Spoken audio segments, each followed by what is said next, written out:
Misalkan ketika sholat, kita buang angin, tetapi ragu-ragu, sebaiknya gimana? Dalam sebuah hadis riwayat Imam Muslim, Rasul menyampaikan, apabila salah seorang di antara kalian mendapati dalam perutnya keraguan apakah keluar sesuatu atau tidak, maka jangan membatalkan sholatnya sampai dia mendengar bunyi atau mencium bau.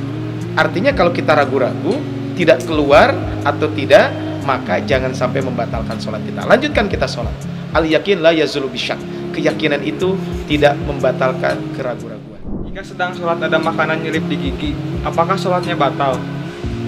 Jika makanan itu tidak sampai kita telan, maka tidak membatalkan sholat kita. Tetapi jika makanan yang nyelip di gigi tersebut kita telan, sebagian ulama mengatakan itu batal, karena itu termasuk aktivitas makan. Sedangkan sebagian lagi mengatakan itu tidak membatalkan sholat, karena itu bukan termasuk aktivitas makan. Seperti kita menelan ludah, maka kita tidak batal sholat kita. Sehingga solusinya adalah sebelum kita sholat, dianjurkan kita bersiwak, bersikat gigi. Salah satunya untuk membersihkan mulut kita ketika kita sedang sholat.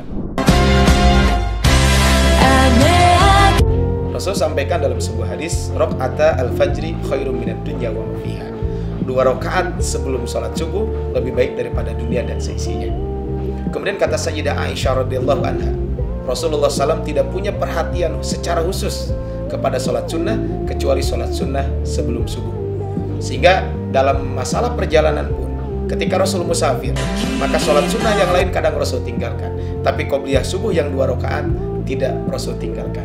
Sehingga dengan 3 alasan inilah sholat qobliyah subuh, sholat sunnah yang sangat istimewa buat kita semua. Bolehkah adik kita menjadi imam ketika sholat berjamaah? Boleh.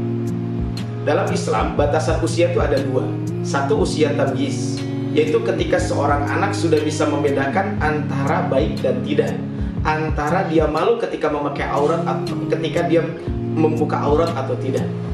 Yang kedua adalah usia baligh, ditandai dengan dia mimpi atau seorang wanita ketika sudah haid. Bagi orang yang sudah baligh, maka para ulama sepakat boleh menjadi imam.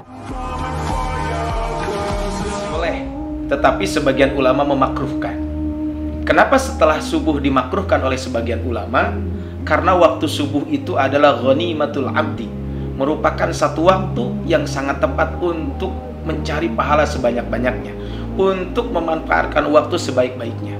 Karena Rasul pernah berdoa, Allahumma barik li ummati fi bukuriha. Ya Allah, berkahilah umatku di pagi harinya. Sehingga ketika kita tidur di waktu pagi, maka tentu akan kehilangan keberkahan tersebut. Barang siapa yang menjaga 12 rakaat dalam satu hari satu malam, maka Allah akan bangunkan buat dia rumah di surga. 12 rakaat itu apa? 2 sebelum subuh, 4 sebelum zuhur, 2 setelah zuhur, 2 setelah maghrib, dan 2 setelah isya.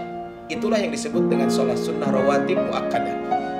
Adapun selain dari itu, maka disebut dengan sholat sunnah rawatib ghair muakkadah. Tambah 2 setelah zuhur, 4 sebelum asar, 2 sebelum maghrib, dan 2 sebelum isya.